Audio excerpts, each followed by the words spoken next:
Madam President, the National Flood Insurance Program, or NFIP, was created to protect Americans and their families. It covers 4.7 million American homes. But NFIP fails to serve that core function when it becomes too expensive to afford.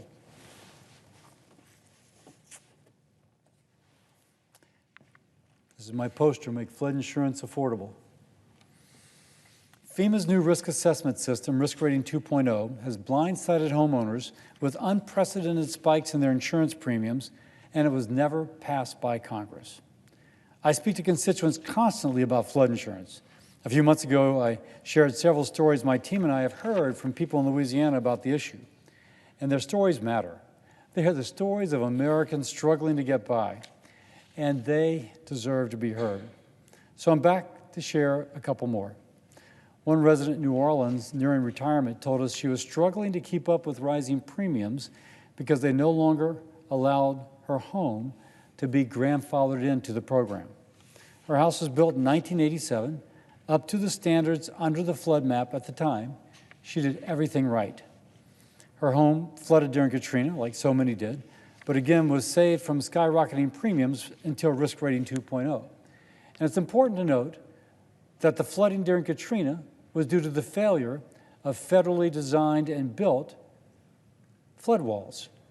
So she's being blamed for the Army Corps of Engineers' failure, and therefore now she's got skyrocketing premiums.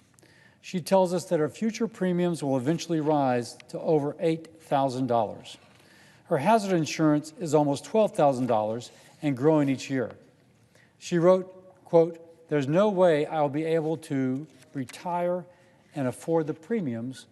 I can hardly pay them now. There is no way I'll be able to retire."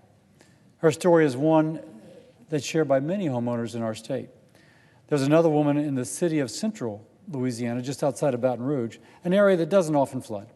As she put it, in order for her house to flood, the whole city of Central would need to be underwater. But when Risk Rating 2.0 hit, she learned her premiums would quadruple if she opted for the coverage she wanted. So, instead, she dropped coverage altogether. Now, that's the problem of blindsiding people with higher premiums. If they don't flood and they cannot afford insurance, they drop their coverage. When that happens, the pool of policyholders shrinks, and the risk is put on fewer and fewer policyholders, which raises their premiums even more, and you enter in what is called an actuarial death spiral. FEMA itself forecasted that over 20% of stakeholders would leave the program within 10 years with these increased premiums.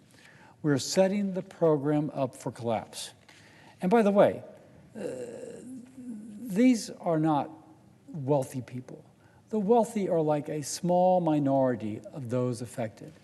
There's a stereotype that this is for wealthy people with their camps at the beach. No, this program is for working and middle-income Americans, the kind of folks who wake up every day, go to the refinery, make the gasoline, the jet fuel that helped us get here, who do the work that literally powers our economy. And they're the ones who are affected.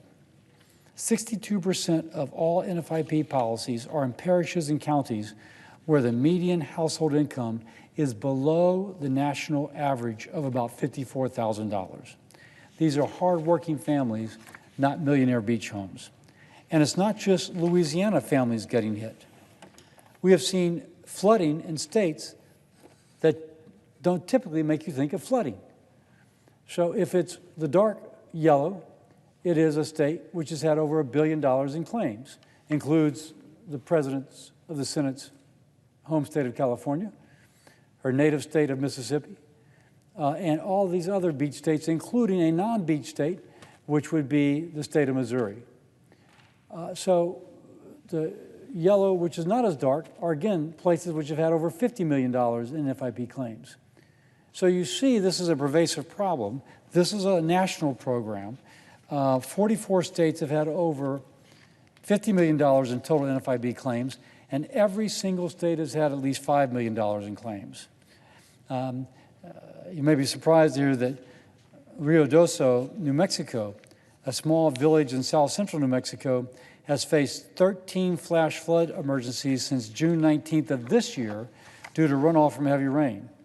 On July 17th, homeowners in Nashville, Illinois, were devastated when the town's dam flooded and caused damages to dozens of homes. And on May 24th, Montana Governor Greg Gianforte issued an executive order declaring a statewide disaster in response to recent flooding in northern and central Montana. Residents of Appleton, Wisconsin, faced widespread damage from a flash flood earlier this year.